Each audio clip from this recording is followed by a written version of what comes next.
People, deluded. I'm back again now. Pardon me, I've got home and I've been on social media, and again, 98% of transfer rumours relating to all clubs is nonsense, but it just provides interesting talking points for us when our teams aren't playing. Admittedly, there are some things that are allegedly picking up a bit of intensity, but whether that happens is another thing.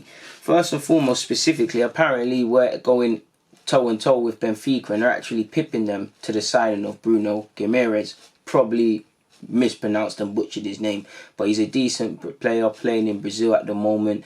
Decent passer of a boy. He does look decent. I'm not watching him week in, week out to know his level and stuff, but he looks decent. And South American players going to Benfica allowing them to hone their talents before they go off to bigger clubs or whatever, allows Benfica to make their profits. Potentially there's sell-on clauses for both teams. The obviously being sold from and then to Benfica and being, going wherever he goes in Europe. So there's that. Arsenal will not probably give them a sell-on clause, I don't imagine. At least it won't be as much as probably Benfica will probably looking to depart.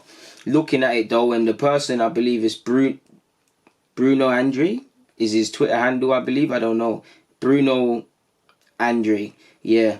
But apparently this is the same guy who first mentioned our genuine interest in Gabriel Martinelli, and also when we were genuinely interested in Malcolm, now Zenit St. Petersburg, formerly of Bordeaux and Barcelona. So make of that what you will. Don't shoot the messenger. But he said that Atletico Paranaense, and this is why I've tried to avoid pronouncing my man's name, the team, but his current employers expect to receive 25 to 30 million euros for the young midfielder. And there was a lot of talk in relation to work permits. He has a Spanish passport. I know England were going through Brexit and things, but at this moment in time, you'd like to imagine the size of the transfer fee and the fact that he has a Spanish passport, a European passport, means work permits will not be an issue in completing this move if it is actually going to happen. He's a good midfielder. I think we're a bit light in midfield. I think there's a case for two midfielders, but if we can get one in, I'm all for it, man, because if Xhaka's not there, you could say certain things are missing from the team. Definitely, if Torreira's not involved, things are missing from the team, and we need more options in midfield, people. So I'm all for that.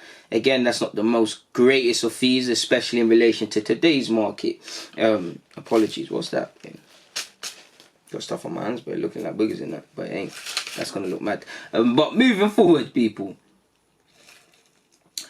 Arsenal and Tottenham are among a host of clubs chasing Togo centre-half Dejane Doucouré. Now, does he not play for Getafe? And we've been through this rumour a lot of times, people. He's a decent centre-half.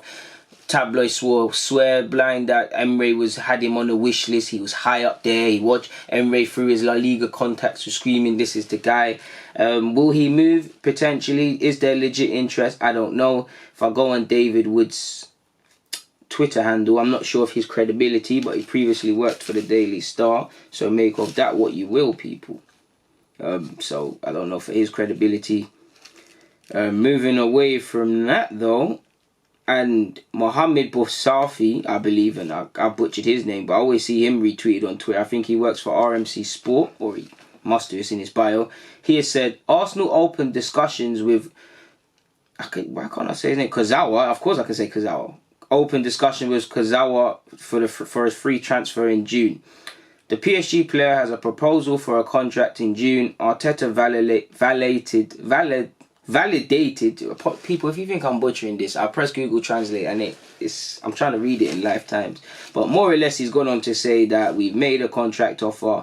Apparently, if it can be done this window, we're all for that. And I don't think he's the best defensively, but depending on his wages and how much he's willing to accept and all of these things that don't concern me, because PSG must be a handsome weekly wage, I don't mind bringing him in. It's a free transfer depending on the outlay. Left back, I know Saka's been putting in a decent shift and Kolasinac has reacted well under Arteta's appointment, but we're kind of light there really, and I do think, I don't know, would you not say he's better than Kolasinac? I believe he is, but I don't know really and truly. I think he is, but is it a thing where you're going to lose your mind, people, if you don't sign him or if he comes to the club? No disrespect to him.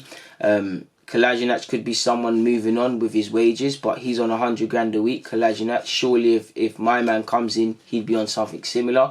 I think right now, well, people would say to sell Kolasinac and whatnot, but I've always said he's a second choice at best. I think he's playing well and he's shown he is that. I still think it's Kieran Tierney first and then him.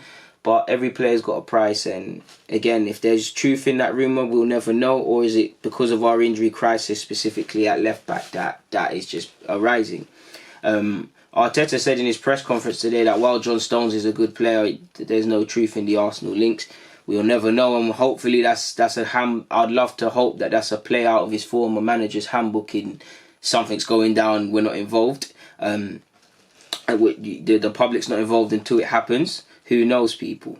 But speaking of the Kurzawa thing, I've just gone on Twitter to see if anything else is there. Apparently we're linked. Mark Owen, some other guys now saying we're linked with a £6 million bid for him. Clearly his contract is running up, and this could be an easy story to invent.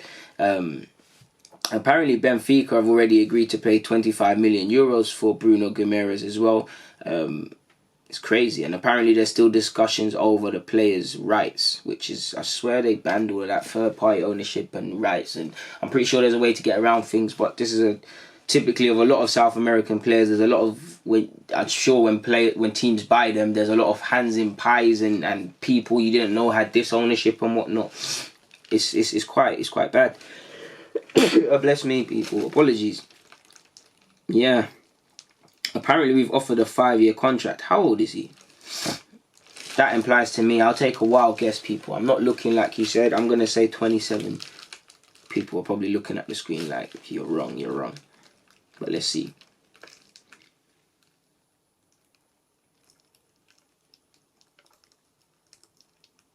Kind of hoping I'm right. 27, people. I knew it. It makes complete sense because he's on a deal that ties him down to his 30s, and then he has a 2-year contract within his 30s, which most teams, apologies, people, don't want to give to individuals. So it's easy to write this. He's a France international. I wouldn't mind his signing, to be fair with you, but I just don't think there's any legs to it, really and truly. In relation to any other news, we've been... Where is it?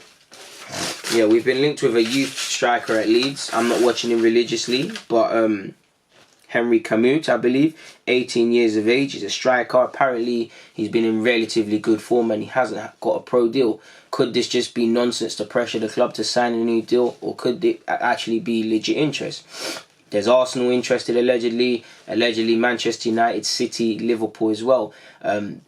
Forgive me, but if you're surely the pathway just looking at Arsenal, if you're going to come, then come. But you've got Balogun, Tyrese, Eddie, question marks over the 2 top strikers in the team, but there's them as well. You've also got at City, you know how difficult it is to break into the first team.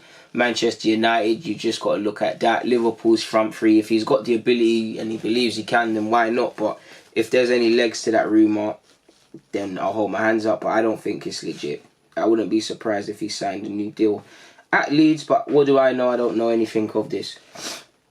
Apparently Ozil said, I had a hard time, especially with the previous coach, Unai Emery, but now everything has changed and I'm very happy with everything. I play regularly, on a regular basis, and everything goes well. It's quite crazy, people, because it's funny, because anytime Ozil's spoken on Arteta, I'm not going to say he's speaking about Emery, but it has kind of felt like or sounded like digs, people, and it's quite crazy in that regards, really.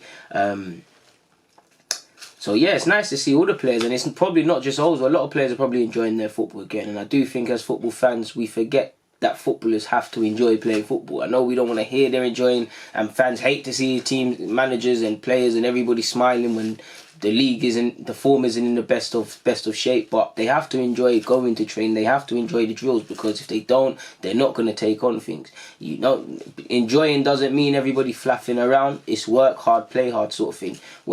Footballers are not soldiers. They're humans. Like Pochettino, I know people wouldn't like me giving this example, but they're not furniture. Players are not furniture. They're humans, and player power, player communication, and all of that sort of Wenger stuff that he was good at is arguably one of the biggest things and biggest reasons to managers failing or not failing in the current day. But for now, there's nothing more to speak about. I've got nothing more to speak about, so I'm going to get out of here. Really unprofessional to sneeze and to do that. And I need to, I don't know what all of this is. Well, I was about to say it, but it is what it is. On that note, people, deluded, I'm out. Thank you for watching.